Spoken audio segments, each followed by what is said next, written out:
చేస్తున్నాము, ముందుకు పోతున్నామే కానీ విశ్వాసం లేకుండా చేయటం ద్వారా దాని ఫలితాన్ని మనము పొందుకోలేకుండా ఉంటున్నాము. ప్రభు చేస్తాడు, ఈయన సమర్థుడు, ఈయన శక్తివంతుడు, ఈయన చేస్తాడా చెయ్యడా, ఈయన వల్ల అవుతుందా కాదా. నిజంగా ఒక మాట ఇలా నేను జ్ఞాపకం చేస్తాను. ఎవరికైనా ఒక పని అప్పచెప్పినాం అనుకోండి, నిజంగా అతను అలా కట్టగలడా లేదా అతను ఏదైనా ఇదివరకు ఎప్పుడన్నా కట్టాడా, అట్లాంటి గృహాలు కానీ అటువంటి బిల్డింగ్లు కానీ కట్టాడా, లేక అతనికి సామర్థ్యం ఉందా లేదా మనం ఆలోచన చేస్తాం. ఒకవేళ నువ్వు ఎక్కడైనా కట్టింటే మోడల్స్ చూపించయ్యా, లేదంటే నువ్వు ఏదైనా తయారు చేసింటే మోడల్స్ చూపించయ్యా, నువ్వు చేతనైతుందో కాదు అని మనము ఎన్నో నమ్మి అతనికి పని అప్పచెప్తున్నామంటే ఎన్నో ఆలోచన చేస్తాం. చూసారా పిల్లరా, అతనికి సామర్థ్యం ఉందా లేదా, అది చేయగలడా లేదా నమ్మాము కదా పిల్లరా. ఒక పనిని ఒకరికి అప్పచెప్పినప్పుడు ఎంతో మనం ఆలోచన చేస్తాం కదా.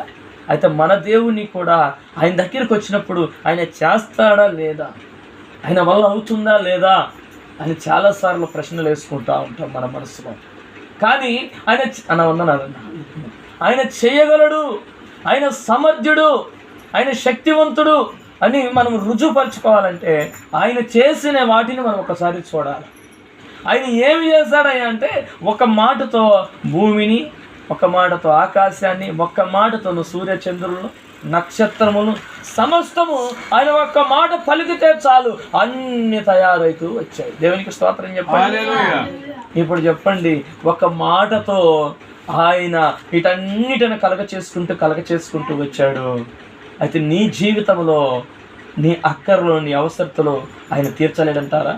అందుకే ఆయన ఎంత గొప్ప దేవుడో మనం ఆయన మీద ఆధారపడాలా. అందుకే 1 కొరింథీయులకు రాసిన పత్రికలో ఒక చక్కని మాట ఉంటుంది.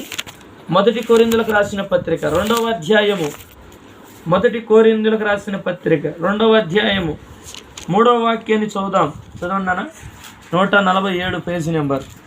1 కొరింథీయులకు రాసిన పత్రిక 2వ అధ్యాయం 3వ వాక్యం. మరియు బలహీనతతోను భయముతోను ఎంతో వణుకుతోను మీ యొద్ద నుండి మీ విశ్వాసము మనుషుల జ్ఞానమును ఆధారం చేసుకొనక దేవుని శక్తిని ఆధారం చేసుకొని. చూసారా ప్రియులారా, మన విశ్వాసము దేవుని శక్తి మీద ఆధారపడి ఉండాలి. అంటే మనం ఏదైతే నమ్ముతూ ఉన్నామో, మనం ఏదైతే కార్యములు జరగాలని ఆలోచన చేస్తున్నామో, మనుషులకు అసాధ్యమే కానీ దేవుని వాక్యం సెలవిస్తుంది దేవునికి సమస్తము సాధ్యమే. నమ్ముట నీ వలనైతే అని దేవుని వాక్యం సెలవిస్తోంది. నమ్మువానికి సమస్తము సాధ్యమే. ఇది ప్రభునందు విశ్వాసము ద్వారా. అందుకే మన నమ్మకము ఆయన శక్తి మీద ఆధారపడాలి. అందుకే ఇక్కడ దేవుడు రాశాడు, మీ విశ్వాసము మనుషుల జ్ఞానమును ఆధారం చేసుకోవద్దు, దేవుని శక్తిని బట్టి ఆధారం చేసుకోవాలి. అంటే మనం ఏదైతే నమ్ముచున్నామో, దేవుని నుండి ఏదైతే ఆశిస్తూ ఉన్నామో, ఈ కార్యములు ఏదైతే జరగాలని కోరుకుంటున్నామో, అయితే ఇప్పుడు చూడండి, ఇప్పుడు దేవుని శక్తి పైన మనం ఆధారపడాలి. దేవునికి స్తోత్రం చెప్పండి. ఆయన గొప్పవాడండి, ఆయన గొప్ప దేవుడండి. భూమి కన్నా దగ్గర 13 లక్షల రెట్లు పెద్దగా సూర్యుని తయారు చేశాడు. చూసారు పిల్లరా, 13 లక్షల కన్నా రెట్లు ఎక్కువ భూమి కన్నా సూర్యుడు ఉన్నాడు. అయితే సూర్యుని అంటే దేవుడు తయారు చేసి ఒక్క మాట పలికాడంటే తయారైపోయాడు. ఈరోజు అటువంటి గొప్ప దేవుని కలిగి కూడా చాలామంది బలహీనతలో ఉండిపోతున్నారు. అటువంటి గొప్ప దేవుడు ఉండి కూడా ఆయన ఎదుటికి రాలేకపోతున్నారు. హృదయములో ఉన్న పాపాన్ని తొలగించుకోలేక, హృదయములో ఉన్న చీకటి కార్యములు తొలగించుకోక యథార్థంగా ఆయన యుద్ధకు రాలేకపోతున్నారు. ప్రియులారా, ఆదామును దేవుడు పిలుస్తూ వచ్చాడు. ఆదాము ఎక్కడున్నావు అన్నాడు. ఎక్కడున్నాడంటే ఎక్కడున్నాడు దేవునికి తెలియదంటారా? ఎందుకు పిలిచాడు? ఎక్కడున్నావు? కయ్యూన్ని పిలిచాడు. కయ్యూన్, నీ తమ్ముడు ఎక్కడా అన్నాడు. తన తమ్ముడిని చంపిన సంగతి తెలియదంటారా? ఎక్కడని ఎందుకు అడుగుతున్నాడంటే, నువ్వేం చెప్తావు, నేనేం చెప్తావు చూద్దాం, ఆ మనిషి ఏం చెప్తారో చూద్దాం. పిల్లరా, మన జీవితాల్లో కూడా ప్రభు ఇంకా మనల్ని ఎందుకు ఆయన ఇంకా పిలుస్తూ సరిచేస్తూ ఉన్నాడయ్యా మనమును చంపక అంటే, మనము ఆయన రూపంలో ఉన్నాం కాబట్టి, మనం నశించిపోవటం ఆయనకి ఇష్టం లేదు కాబట్టి ఆయన ఇంకా మనల్ని బ్రతికిస్తూ ఉన్నాడు. ఎంత ఆయనకు వ్యతిరేకంగా ఉన్నాను, ఆయనకు వ్యతిరేకంగా జీవిస్తున్నాను, ఇంకా ఆయన బ్రతికించేది ఎందుకయ్యా ఆయన కాపాడుతున్నాడంటే, ఇకనైనా సరి చేసుకుంటారు, ఇకనైనా ఆయన ఎదుటికి వస్తారు అని. దేవునికి స్తోత్రం చెప్పండి. ఆయన ప్రేమ కలిగిన తండ్రి, ఆయన ప్రేమ కలిగినటువంటి దేవుడు కాబట్టి నిన్ను నన్ను ఇంకా బ్రతికిస్తూనే ఉన్నాడు. ఎందుకో తెలుసా? ఆయన వద్దకు ఇంకా తెలుసుకొని ఆయన దగ్గరికి వస్తాము. ఈరోజు నీవు నేను మనం ఆయన కార్చినటువంటి రక్తాన్ని మనం ఆశ్రయిస్తే మన పాపమును, మన శాపమును, మన దోషమును ఆయన తొలగించగలిగిన దేవుడు. తల్లిదండ్రులు చేస్తున్నటువంటి పాపం పిల్లల మీదకి వస్తున్నది. అది ఒక తరము కాదు, 2 తరములు కాదు, 3-4 తరముల వరకు నేను పిల్లల మీద వేస్తానని దేవుని వాక్యం సెలవిస్తుంది. ఆది కాండం, నిర్గమకాండం, లేవికాండం, సంఖ్యాకాండం, ద్వితీయోపదేశకాండం 5 కాండాలలో ఆ మాట రాయబడి. చూసారా పిల్లరా? ఈరోజు తల్లిదండ్రులు చేసినటువంటి పాపం పిల్లల మీద ఏలుబడి చేస్తూ ఉంది. అది ఏమవుతుందిలే అని కూడా తోసేస్తున్నారు, కానీ అది పిల్లలు అనుభవిస్తూ ఉన్నారు ఆ శాపాన్ని, పాపాన్ని, దోషాన్ని అంతా తొలగించడం కోసమే యేసుక్రీస్తు ప్రభు ఈ లోకానికి శరీరధారికి వచ్చాడు. చప్పట్లు కూడా దేవనామని మహిమపరచండి. హల్లెలూయా. పిల్లరా, ఆయన గొప్ప దేవుడు అండి. నువ్వు హృదయపూర్వకంగా ఆయన ఎదుటికి వస్తే చాలు. నువ్వు బలహీనుడు అని తెలుసు, నువ్వు బలహీనరాలు అని ఆయనకు తెలుసు. అయినను ఆయన విలువైన రక్తాన్ని నీ కోసం చిందించాడు, నా కోసం చిందించాడు, ప్రజలందరి కోసం. అందుకే అంటే నేను పాపుల్ని పిలవచ్చాను కానీ నీతిమంతుల కోసం నేను రాలేదంటాడు. నువ్వు ఎంత ఘోర పాపమైనా సరే ఆయన ఎదుటికి నువ్వు వస్తే చాలు, నీ పాపములంతా కూడా మూటగట్టి సముద్ర అగాధ జలంలో పడేస్తానన్నాడు. తూర్పుకు పరమడు ఎంత దూరం ఉందో అంత దూరం చేస్తాను నీ పాపములు అన్నాడు. చూసారా ఎంత ప్రేమ కలిగిన తండ్రి. నీ పాపములను ఒక్కసారి ఆయన ఎదుట ఒప్పుకొని విడిచిపెడితే నిన్ను కనికరిస్తాడు. అందరూ అంటారు నువ్వు దోషివి అని, నువ్వు దేనికి పనికిరావని, నువ్వు అర్హత లేని వ్యక్తివని. కానీ నా ప్రభు అంటాడు అర్హత లేని వారికి అర్హతనిచ్చేవాడు, ఎన్నిక లేని వారిని ఎన్నుకునే దేవుడు. జ్ఞానులను సిగ్గుపరచుటకు లోకములో జ్ఞానం లేని వారిని దేవుడు ఎన్నుకున్నాడండి. చప్పట్లు కూడా దేవనామని మేము. హల్లెలూయా. నీకు జ్ఞానం లేకపోయినా, తెలివితేటలు లేకపోయినా, నీకు చదువు లేకపోయినా, అయితే నీ ఎన్నిక లేని వారిని నేను ఎన్నుకున్నానని దేవుడు సెలవిస్తున్నాను. ఎందుకో తెలుసా?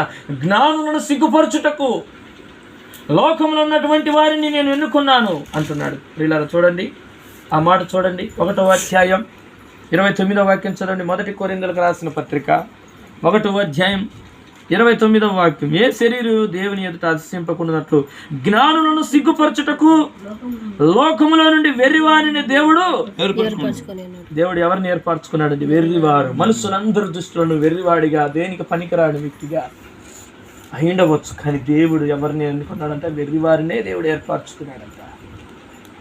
నువ్వు కూడా దేవుని లెక్కలో ఉన్నావు కాబట్టి ఆయన సన్నిధిలో కూడా కూర్చోగలిగావు. ఆయన ఆకర్షించకపోతే ఎవరు ఆయన సన్నిధిలో కూర్చోలేరండి, ఎవరు ఆయన మాటలు వినలేరండి. అందుకే దేవుడు అంటున్నాడు లోకములో ఉన్నటువంటి వారిని ఎవరిని ఎన్నుకున్నాడంట? మరొక మాట అక్కడే చదవండి ప్రియులారా. జ్ఞానులను సిగ్గుపరచుటకు లోకముల నుండి వెర్రి వారిని దేవుడు ఏర్పరచుకొని ఉన్నాడు, బలవంతులైన వారిని సిగ్గుపరచుటకు లోకములో బలహీనులైన వారిని దేవుడు ఏర్పరచుకున్నాడు. వెర్రి వారిని మొదటిగా, రెండవది బలహీనులైన వారిని. నీకు బలము లేకపోవచ్చు, అయితే నిన్నే దేవుడు ఎన్నుక చేసుకొని ఆయన రాజ్యము కట్టుట్లో ఆయన నిన్ను వాడుకోవాలని దేవుడు పిలుస్తూ ఉన్నాడు. నిన్ను దేవుడు ఏర్పాటు చేసుకొని ఆయన ఏర్పాట్లో నువ్వు ఉన్నావు. ఇంకేం కావాలండి? ఒక ఎమ్మెల్యే నిన్ను ఏర్పాటు చేసుకోకపోవచ్చు, ఒక ఎంపీ నిన్ను ఏర్పాటు చేసుకోకపోవచ్చు, ఒక అధికారి నిన్ను ఏర్పాటు చేసుకోకపోవచ్చు. అయితే దేవుడిని లెక్కలో నువ్వు ఉన్నావని సంతోషించు. దేవునికి స్తోత్రం చెప్పాలి. హల్లెలూయా. దేవుని లెక్కలో నువ్వు ఉన్నావు. జీవం కలిగిన దేవుడే నిన్ను ఒక ఎన్నికలోనికి తీసుకొని వస్తున్నాడండి. నా బిడ్డ, నా కుమారుడు, నా కుమార్తె అంటున్నాడండి. మాటతో సృష్టినంతని కలగజేసినటువంటి దేవుడికి నువ్వు ఇష్టమైన వ్యక్తివి అని జ్ఞాపకం చేస్తున్నావు. నీవు మనిషిగా పుట్టిన వ్యక్తివి. ప్రతి ఒక్కరికి ఈ వాక్యాన్ని దేవుడు హెచ్చరిక చేస్తా ఉన్నాడు. ఎందుకంటే ఆయన రూపంలోనే ఆయన తయారు చేసుకున్నాడు. చూసారా పిల్లలు, ఈరోజు చాలామంది ఆయనకు దూరం అయిపోతున్నారు. నన్ను ప్రేమించే వాళ్ళు ఎవరు దొరకలేదు, నన్ను సరిగా చూసుకునే వాళ్ళు ఎవరు లేరు. ఈ లోక ప్రేమ అంతా ఇదంతా నటనతో కూడిన ప్రేమ, ఇదంతా నటన జీవితం. ఇది శాశ్వతమైన ప్రేమ కానే కాదు. ఎంత ప్రేమ కలిగిన వాడైనా 3 రోజుల కన్నా ఎక్కువ ఏడుపుతారంటారండి. 3 రోజులు తర్వాత మహా అంటే 1 సంవత్సరం తర్వాత మర్చిపోతారు అంతే. ఎంతమందిని మర్చిపోయింటారు ఇప్పటికి 100 వ్యక్తులు అంతే. ఇంకా మర్చిపోతారు, తన పనులలో పడి ముందుకు సాగిపోతూ ఉంటారు. ఈరోజు నీకోసం నా కోసం తన విలువైన ప్రాణాన్ని పెట్టాడండి. నీకోసం నా కోసం తండ్రి దగ్గర చేరి ప్రార్థన విజ్ఞాపన చేస్తున్నాడండి. ఎందుకో తెలుసా? మనం నశించిపోకూడదని. మనం నాశనం అయిపోకూడదని ఆయన ఎన్నికల్లో ఆయన ఎన్నిక చేసుకున్నాడు. అందుకే అన్నాడు, నా రక్తం ఇచ్చి కొనబడిన వారు మీరు అన్నాడు. విలువైన రక్తంతో మనల్ని కొనుక్కున్నాడండి, ఆయన బిడ్డలుగా మార్చుకున్నాడు. ఈరోజు మనం మనుషులకు దాసులను కాకూడదని దేవుడు కోరుతున్నాడు. ఈరోజు తల్లి, చెల్లి, అక్క, అన్న, దేవుడి ఎన్నికలో నీవు నేను మనందరం ఉన్నామని దేవుడు జ్ఞాపకం చేస్తున్నాడు. ఆయన ఎదుటికి వస్తే చాలు నిన్ను ఆయన ఆశీర్వాదిస్తాడు. ఆయన తలగా ఉంచుతాడు తప్ప నిన్ను తోకగా ఉంచాడు. ఈరోజు నువ్వు ఒకరి దగ్గర అడిగే స్థితిలో నువ్వు ఉన్నావేమో, అప్పు తీసుకునే స్థితిలో ఉన్నావేమో, అయితే నిన్ను వేరొకరికి అప్పు ఇచ్చే స్థితిలోనికి దేవుడు నేను ఉంచును గాక. ఎందుకంటే ఆయన ఎన్నికలో నువ్వు ఉన్నావు. వెర్రివారిని, బలహీనులను ఆయన ఏర్పాట్లోనికి తీసుకున్నాడు. ప్రియులారా, మరొక మాట అక్కడే రాయబడిన మాట జ్ఞాపకం చేస్తాను.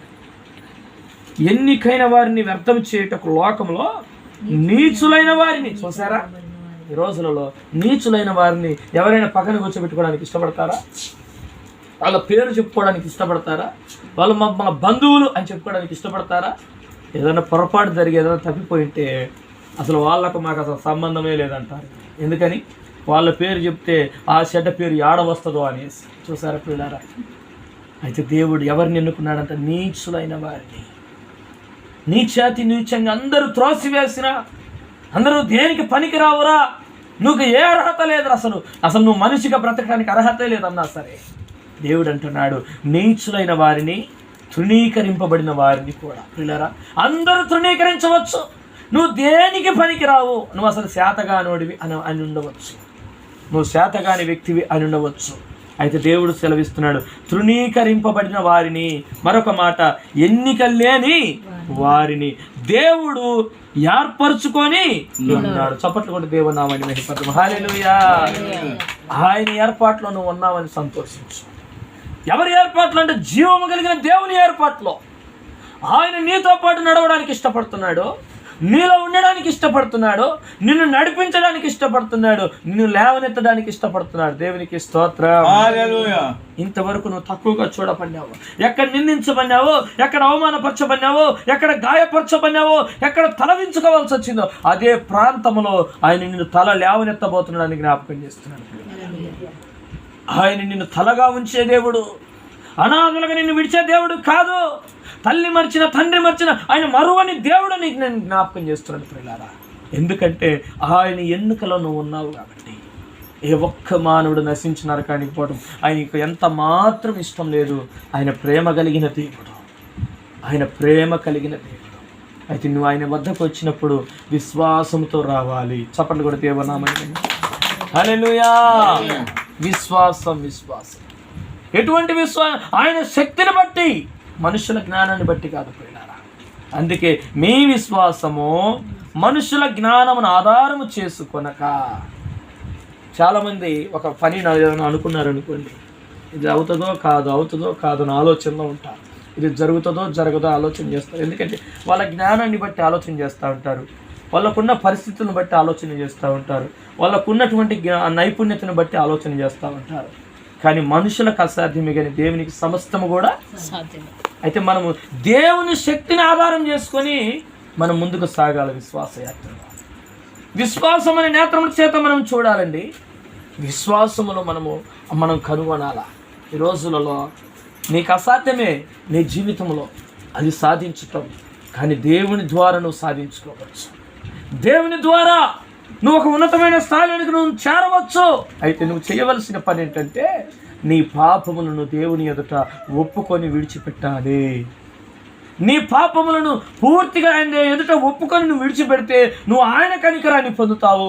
ఆయన చేతిలో నువ్వు వాడబడే వ్యక్తిగా మార్చబడతావు. ఒక గాడిదను కట్టేసినారు ఊర్లో.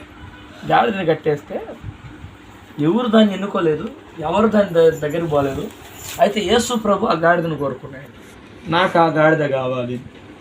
ఊర్లోకి పోండి, అక్కడ కట్టబడిన ఒక గాడిద ఉంటుంది, విప్పుకొని తోలుకొని రండి, ఎవరన్నా అడిగితే అది యేసు ప్రభు కావాలా అని చెప్పండి అన్నాడు. పోయినారు, కట్లు విప్పుతుంటే ఎందుకు విప్పుతున్నావు కట్లు అన్నారు. ఇది ప్రభుకు కావాలంటే సరే తీసుకుపోండి అని పంపించేశారు. ఇప్పుడు ప్రభు దగ్గరికి ఆ గాడిద వచ్చినాక ఆ గాడిద మీద ప్రభు కూర్చున్నాడు. కూర్చున్న తర్వాత ఆ గాడిదని కింద నేల మీద నడవనీయకుండా వాళ్ళు ఏం చేస్తున్నారంటే అంత బట్టలు పరిచేసి దాని మీద ఆయనను ఊరేగిస్తున్నారు. ఇప్పుడు ఆ గాడిద ఎక్కడికి వెళ్ళినా కూడా ఇది యేసు ప్రభు కూర్చున్న గాడిద అనేది ఆయన గణపరుస్తున్నారు. ఆ యేసు ప్రభు కూర్చున్న గాడిద అనే దానికి మేత వేస్తున్నారు. యేసు ప్రభు ఎన్నుకున్న గాడిద అనే దానికి నీళ్లు పెడుతున్నారు. యేసు ప్రభు దాని మీద కూర్చొని స్వారీ చేశాడని పిల్లలు చూసారా? ఈ రోజులలో కట్టబడిన గాడిదకు ఘనత వచ్చినట్టుగా నీ జీవితంలో కూడా యేసు ప్రభుకు నువ్వు స్థానం ఇస్తే నిన్ను కూడా ఆయన గణపరుస్తాడు. నన్ను గణపరచు వారిని నేను గణపరుస్తానని ఆయన వాక్యం సెలవిచ్చాడు. ఎప్పుడైతే నువ్వు ఆయనను గణపరచడానికి ఇష్టపడతావో, ఎప్పుడైతే ఆయన సన్నిధిలో కూర్చొని ప్రార్థన చేయడానికి ఇష్టపడతావో, ఎప్పుడైతే నోటితో నీ హృదయపూర్వకంగా ఆయనను ప్రభువుని ఒప్పుకుంటావో, ఆయనను స్తుతిస్తావో, ఆయనను ఘనపరుస్తావో, నిన్ను నీ కుటుంబాన్ని ఆయన లేవనెత్తుతాడు. దేవునికి స్తోత్రం. ఇలా చూసారా? సూక్ష్మంలో మోక్షం అండి. ఈ మార్గాన్ని చాలామంది తెలిసి కూడా ఆ భక్తి జీవితంలో ముందుకు సాగలేకపోతున్నారు. ఎరుకో గోడలు అనేవి ఉన్నాయండి. ప్రదక్షిణలు చేశారు, చుట్టూ దేవుని గురించి పాటలు పాడుతూ స్థుతిస్తూ గణపరుస్తూ తిరుగుతూ ఉన్నారంటే. వాస్తవానికి గోడలు పడిపోవాలంటే ఏం చేయాలి? జేసీబీలు పెట్టి మనుషులు తీసి ఎన్ని బడగొట్టాలని ఎంత పని చేయాలి. కానీ పాటలు పాడుతూ ఉంటే దేవుని కనపరుస్తూ ఉంటే ఏమైపోయినాయంటే ఎరుక గోడలు కూలిపోయాయని దేవుని వాక్యం సెలవిస్తుంది. నీ ముందు ఎటువంటి అపవాది ఎత్తైన గోడలు కట్టి ఉండవచ్చు. నువ్వు దాటిపోకుండా, నువ్వు అభివృద్ధి చెందకుండా, నువ్వు విస్తరించకుండా, నువ్వు ఫలించకుండా ఎంత పెద్ద గోడలైనా కట్టి ఉండవచ్చు. నువ్వు దేవుణ్ణి ఈ రోజు నుండి స్తుతించడం ప్రారంభించు. నీ చుట్టూ ఉన్న ప్రతి గోడలు, అడ్డుగోడలన్నీ తొలగిపోతాయి. దేవునికి స్తోత్రం. నువ్వు ఎప్పుడైతే ప్రభువుని గణపరుస్తావో, ప్రభువుని మహిమపరుస్తావో, నీకు వ్యతిరేకంగా రూపించబడిన ఏ ఆయుధం కూడా వర్ధిల్లదని నేను జ్ఞాపకం చేస్తున్నాను. ఎందుకంటే మనల్ని ఎన్నుకున్న దేవుడున్నాడు, మన పక్షమున చేరిన దేవుడున్నాడు, మన కోసం విలువైన రక్తాన్ని చిందించిన దేవుడున్నాడు, మనకు సహాయం చేసే దేవుడున్నాడు. నువ్వు ఎంత ఘోర పాపివైనా సరే, ఇదే మిక్కిలి అనుకూల సమయం, ఇదే రక్షణ దినము. ఇప్పుడే నీ పాపం ఒప్పుకొని విడిచిపెట్టు. నీ దగ్గరికి ఆయన వస్తాడు, నీతో పాటు ఆయన ఉంటాడు, నీతో కలిసి ఆయన భోజనం చేస్తాడు. నీ హృదయం అనే తలుపు తెరిస్తే తలలోంచి ప్రార్థన చేస్తాను.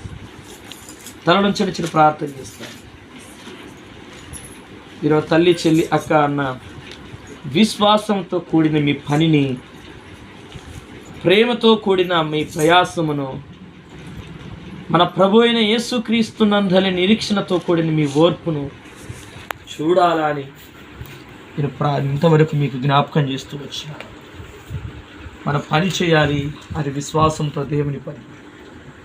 మనం ప్రయాసపడాలి, ప్రేమతో, ఓర్పు కలిగి ఉండాలి, ఒక నిరీక్షణతో, ప్రభునందు నిరీక్షణతో.